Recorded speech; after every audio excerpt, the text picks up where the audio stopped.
नमस्कार, आप देख रहे हैं भारत क्रांति न्यूज। मैं शिव शंकर दुबे। आइए आपको जोड़ते हैं जनपद भदोही उत्तर प्रदेश की कुछ प्रमुख खबरों से। आज जनपद भदोही के ज्ञानपुर शहीद पार्क में राज्य मंत्री समाज कल्याण असीम के द्वारा भगवान बिरसा मुंडा की मूर्ति का अनावरण किया गया। इस अवसर पर विधायक औराई, विधायक ज्ञानपुर और जिलाध्यक्ष भाजपा उपस्थित रहे और लोगों ने कहा कि और मंत्री जी ने कि भगवान बिरसा मुंडा हमें अपने समाज के लिए कुछ करने की प्रेरणा देते हैं। आपको बताया कि जो बिरसा मुंडा थे वे आदिवासियों के बहुत बड़े मसीहा के रूप में माने जाते थे और उनके वो अधिकारों के लिए लड़ाई लड़ी उन्होंने। उनकी आज मूर्ति का अनावरण किया गया, जिसको लेकर समाज को अपने कुछ समाज के लिए बढ़िया करने के लिए प्रेरित किया गया। आपको बताया कि आज उत्तर प्रदेश सरकार द्वारा एक मुफ्त समाधान योजना लागू की गई।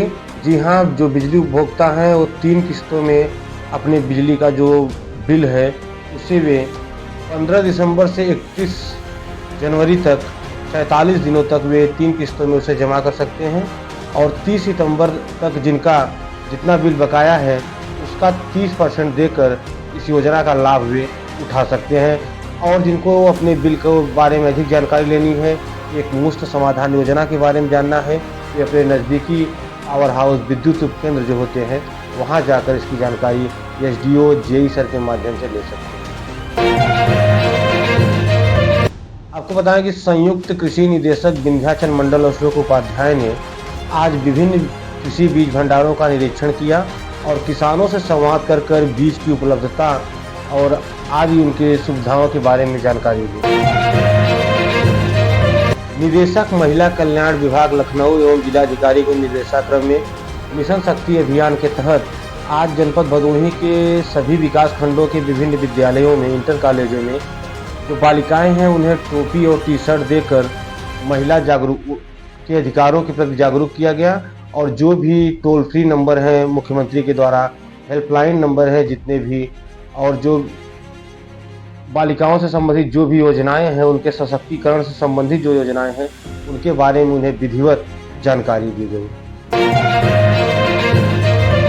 आपको बताएं कि जनपद में नियुक्त 4 पुलिसकर्मी अधिवर्षता आयु पूर्ण करके आज सेवानिवृत्त हुए। इसके लिए उनके सम्मान में आयोजन किया गया और चारों पुलिसकर्मियों को उपहार देकर उनके आगे के जीवन के लिए उन्हें शुभकामनाएं दी गई। आपको बताएं कि बांग्लादेश में लगातार हिंदुओं पर अत्याचार किए जा रहे हैं। इसको लेकर पूरे देश में जगह जगह विरोध भी हो रहा है। और बताएं कि भदोही में इस विरोध को लेकर 3 दिसंबर को एक बड़ी रैली आयोजित की जाएगी। इसकी तैयारियां जोरों पर हैं और इसके विरोध में लेकर कलकत्ता से एक विशेष उदाहरण देखने को मिला कि कलकत्ता के हॉस्पिटल ने बांग्लादेश के मरीजों का इलाज करने से मना कर दिया और कहा कि हम उन्हें किसी भी प्रकार की सुविधाएं नहीं देंगे। यह एक विशेष संदेश है और पूरे देश में ऐसे संदेश जाना चाहिए कि जहां अगर हमारे देशवासियों को मारा जा रहा है। और अभी आज एक घटना आई कि कट्टरपंथियों ने 3 मंदिरों को तोड़ दिया। तो ऐसी घटनाएं दुख पहुंचाती हैं एक विशेष समुदाय को, या किसी भी समुदाय के साथ ऐसी घटना होना एक दुखद बात है और इसको लेकर सभी को जागरूक होना चाहिए। आपको बताएं कि काशी में के कज्जाकपुर में 1355 मीटर के लगभग 144.5 करोड़ की लागत से बन रहे फ्लाईओवर का जो उत्तर प्रदेश के डिप्टी सीएम है ब्रजेश पाठक ने आज निरीक्षण किया और इस परियोजना की कार्यों को और तेजी गति से करने का निर्देश दिया।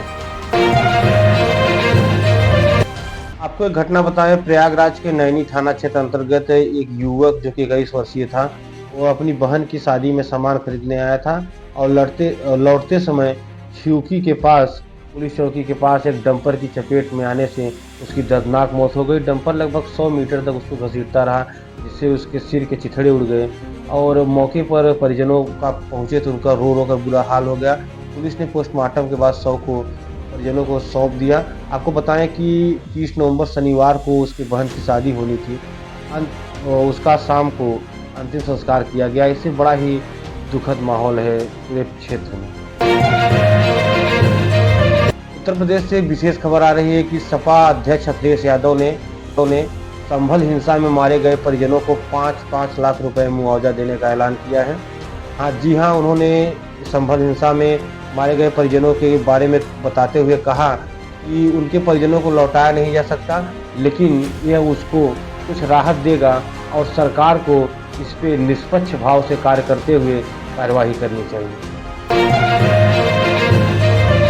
आपको पता है कि अभी जब वो उत्तर प्रदेश के उपचुनाव के परिणाम आए, इसमें बसपा जो है बहुजन समाज पार्टी, उसकी ग्राफ काफ़ी गिरी। उसको लेकर जो इसकी सुप्रीमो है बहन कुमारी मायावती जी ने बैठक की और बैठक में उन्होंने काफ़ी नाराज़गी व्यक्त की और काफ़ी नए लोगों का उसमें चयन भी हुआ। और बताएं आपको कि उन्होंने विशेष से एक जोर दिया कि इसमें ब्राह्मणों को जोड़ा जाए और ब्राह्मणों को बताया जाए इसके हमारे बारे में, और भी जो भाजपा की नीतियां हैं उनके बारे में बताया जाए कि किस प्रकार से वे गलत कार्यों को कर रहे हैं। तमाम मुद्दों पर इस बैठक में चर्चा हुई और विशेष करके उन्होंने कहा कि पश्चिम में जो AMI है जो पार्टी, उससे भी AIMIM पार्टी है, उससे भी कम हमारा ग्राफ है। इससे उन्होंने काफ़ी इस पे नाराज़गी व्यक्त की। आपको पता है कि जब धान की फसल कटती है तो जब हाथ से काटी जाती है तब तो ठीक है, अगर उसको हार्वेस्टर से काटा जाता है तो काफ़ी उसका हिस्सा बच जाता है। इसके बाद अक्सर उसको जला दिया जाता है, जिसको पराली कहते हैं, पराली जलाना। इसके जलाने से काफ़ी प्रदूषण होता है। इसको लेकर सरकार सख्त है और लगभग 5,000 रुपये का इस पर जुर्माना है। आज यह इसका उदाहरण सामने आया मिर्ज़ापुर के हलिया क्षेत्र से, जहाँ सैटेलाइट रिमोट सेंसिंग द्वारा एक खेत में पाया गया कि पराली जलाया जा रहा है। वहाँ मौके पर पहुँचने से लोगों से पूछताछ भी की गई। लोगों ने कहा कि हार्वेस्टर से कटाई हुई थी और इसको जलाया गया। इस पे जो वहाँ का खेत मालिक था उसके प्रति तहसीलदार ने 5,000 रुपये का जुर्माना किया और जो हार्वेस्टर था उसे भी सीज कर दिया गया। जनपद भदोही और उत्तर प्रदेश की ऐसी ही प्रमुख खबरों को जानने के लिए जुड़े रहिए भारत क्रांति न्यूज़ से। मैं शिवशंकर दुबे, धन्यवाद।